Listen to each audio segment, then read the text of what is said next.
We get together as a group probably once a month, and so it's nothing particularly unusual about this meeting, but what is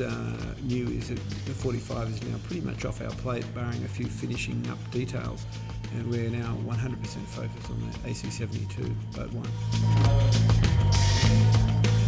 It's been challenging to date because we are spread globally all over the place, and boat being built in New Zealand, many of the people being located in Spain, it's about a tougher time zone change and geography change as you could possibly get. We intend to get together more and more as the time develops, and we're planning to relocate to the venue at some stage, and it's going to be an opportunity to all work in one place, which will be a big improvement over what we've been doing.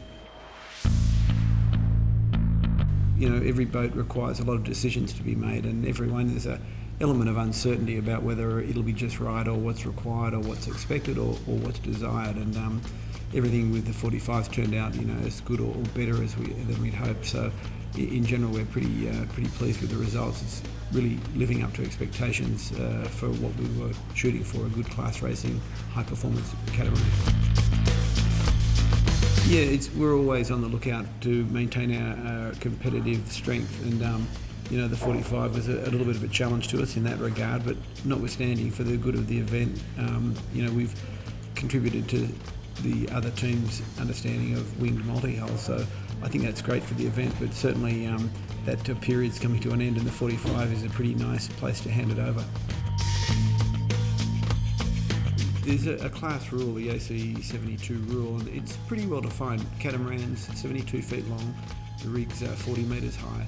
and it's a fairly well defined class. There are areas of development for sure, and also being a brand new class in unusual technology, there's opportunities for unintended developments to go down the line and make a big difference on race day. We've got a great combination of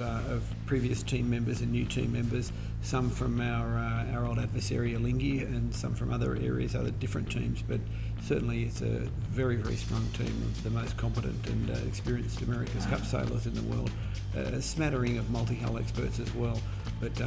really just the best designers, most experienced designers we can find, and it's going great so far.